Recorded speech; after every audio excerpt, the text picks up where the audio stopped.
பங்கி அவ்யக்த சமிகை 13 ஏப்ரல் 2025.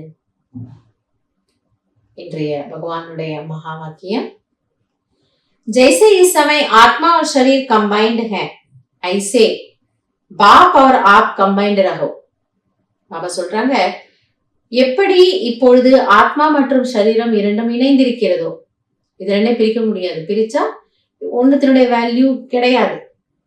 அது போன்று நீங்களும் தந்தையும் எப்பொழுதும் இணைந்த ரூபத்தில் இருங்கள். सिर्फ ये याद रखो कि मेरा बाबा, இதை நினைவில் வைத்துக் கொள்ளுங்கள், பாபா என்னுடையவர். பாபா என்னுடையவர், அப்ப நான் அவருடையவன். अपने मस्तक पर सदा साथ का तिलक लगावो. சோ பாபா சொல்றாரு, தன்னுடைய நெற்றியில் சதா துணையின் திலகத்தை வைத்துக் கொள்ளுங்கள். நெற்றியில துணைனா என்ன அர்த்தம்?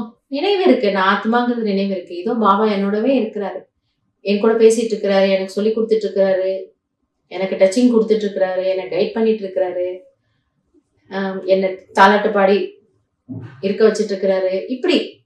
சோ அந்த நினைவு என்பது அந்த நெற்றியின் மணியில இருந்துகிட்டே இருக்கட்டும். जैसे सुहा होता है साथ होता है वो कभी भूलता नहीं. சோ எப்படி ஒரு சுமங்கலி இருக்காங்கன்னா, சுமங்கலினா என்ன அர்த்தம்? கணவர் உயிரோட இருக்கிறார். சோ கணவர் அவர் என்னுடையவர் இல்லையா? அந்த கணவர் கூடவே இருக்கிறாருன்னும் பொழுது எப்படி மறப்பாங்க? யாராவது நம்ம அப்படி சொல்லுவோமா? எங்க வீட்டுக்காரர் மறந்துட்டேன், ஐயோ யார் அவரு தெரியலையா, அப்படிலாம் சொல்ல மாட்டோம் இல்லையா? கூட இருக்கிறார், அந்த பிரசன்ஸ் நமக்கு ஃபீல் ஆகுது, அண்ட் அவர் மேல அன்பு இருக்கு, அண்ட் அவர் உங்களுக்கு ரொம்ப பிரியமானவர், உங்க மேல ரொம்ப அக்கறை உடையவர்னா கேட்கவே வேண்டாம் இல்லையா? சதா ஒரு நினைவுல இருப்போம். சாப்பிட்டாரா, தூங்கினாரா, இப்ப வருவாரு, சாப்பாடு எடுத்து வைக்கணும், அப்புறம் போவாங்க, அதுக்குள்ள ஏதாவது பண்ணணும், ரெஸ்ட் கொடுக்கணும், எவ்வளவு யோசிக்கிறோம் அந்த கணவருக்காக. பாபா இங்க என்ன சொல்றாரு, அவருக்கு நம்ம எதுவும் செய்ய போறதில்ல, அவர் நம்ம கிட்ட இருந்து எதையும் கேட்க போறதோ இல்லை, எனக்கு சமைச்சு போடுங்க அதெல்லாம் சொல்ல போறதில்ல, பட் அவர் நமக்காக இருக்கிறார். அப்படின்னும் பொழுது எப்படி அந்த சுமங்கலி, எவ்வளவு அழகான உதாரணம் எனக்கு பாபா கொடுக்க, எப்படி அந்த சுமங்கலி அந்த கணவரை மறப்பதில்லையோ, அது போல இப்ப நீங்க என்னுடைய பார்ட்னர், நான் உங்களுக்கு ரொம்ப பிரியமான துணைவன், எப்படி நீங்க என்ன மறக்கலாம்? சோ அந்த இந்த ஒரு சம்பந்தத்தினுடைய அனுபவம் நமக்கு இருந்ததுன்னா கண்டிப்பா பாபாவை என்ன பண்ண மாட்டோம், மறக்கவே மாட்டோம். तो साथी को सदा साथ रखो. சோ அங்க ஒருவேளை அந்த கணவர் 2 நாள் ஊருக்கு போறாருன்னா இங்க கொஞ்சம் யோசிப்பாங்க இல்லையா? ஐயோ இல்லையே, 2 நாள் நம்ம எல்லாம் பண்ணணுமா, என்ன பண்ணணும், எங்கேயோ ஒரு லைட்டா வருத்தம் வருது. இது போல பாபா சொல்றாரு, நீங்க சாத்தி, உங்களுடைய துணைவன் என்னை உங்களுடன் வைத்துக் கொள்ளுங்கள். உங்களுடைய A to Z எல்லாமே என்ன பண்ணிடுவேன், நானே செஞ்சு கொடுத்துருவேன், கஷ்டம் இல்லை தானே? अगर साथ रहेंगे तो साथ चलेंगे. ஏன்னா இது கூட ஒரு நீண்ட கால பயிற்சிங்கிறார் பாபா.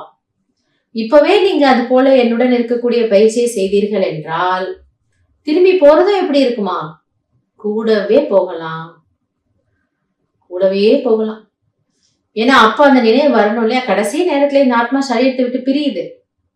அப்ப போய் திடீர்னு பாபா பாபா எப்படி லௌகிக்கத்துல பக்தியில வந்து பிரியுது, உயிர் பிரிந்த நேரத்துல ராமராமா சிவசிவானா எங்க இருந்து வருது? வராது. அந்த மாதிரி இது கூட ஒரு நீண்ட கால பயிற்சி. இது அப்படியே சம்ஸ்காரத்துல ஸ்மிருதியில ஊறி போயிருக்கணும். பாபாங்கிறவர் அப்படி புத்தியில பிளாஷ் ஆயிட்டே இருக்கணும். அப்ப அந்த கடைசி நேரத்துல தானா பாபா நினைவு வருது. அப்படி பாபா அந்த வெண்ணெயில இருந்து ஒரு முடி எடுக்கிற போல இந்த ஆத்மா அந்த சரீரத்துல இருந்து பிரிய வச்சு அவரே கூட்டிட்டு போயிடுவார். அதனால சொல்றாரு, இப்ப உங்களுக்கு கூட இருக்கக்கூடிய பழக்கம் இருந்ததுன்னா கடைசி நேரத்திலையும் ஆத்மாவிற்கு பாபா நினைவு வரும். साथ रहना है, साथ चलना है, हर सेकंड हर संकल्प में साथ है ही. எனவே கூடவே இருங்கள், கூடவே செல்ல வேண்டும், ஒவ்வொரு சங்கல்பத்திலும் கூட இருங்கள். சங்கல்பத்துல கூட இருக்கிறது என்ன அர்த்தம்? அவருக்கு என்ன பிடிக்குமோ அதை மட்டும் நான் நினைக்கிறேன், அவருக்கு பிடிக்காத விஷயங்களை நான் என்ன பண்றது இல்ல, நினைக்கிறது இல்ல. எனவே மாமதா புரிய வைக்கிறாங்க, கூடவே இருக்க வேண்டும். இன்னைக்கு இதை நம்ம பிராக்டிஸ் பண்ணலாம். இன்னைக்கு நமக்கும் பாபாவுக்கும் என்ன சம்பந்தம் இருக்கு? நான் அவருடைய மனைவி அல்லது நான் அவருடைய காதலி, அவர் என்னுடைய துணைவன். துணைவன்னா சும்மா கூட இருக்கிறவர்ல, என்னுடைய பார்ட்னர், என்னுடைய காதலனுக்கு அடுத்த ஒரு சம்பந்தம். பார்ட்னர் பொழுது மறக்கவே மாட்டேன். இன்னைக்கு முழு நாள் அப்படி அனுபவம் பண்ணலாம். அந்த நல்ல நல்ல அனுபவங்களை இரவு இன்னைக்கு பாபாவுக்கு குட் நைட் சொல்ல போகும்பொழுது ரொம்ப குஷியா அதை அவளோட ஷேர் பண்ணலாம்.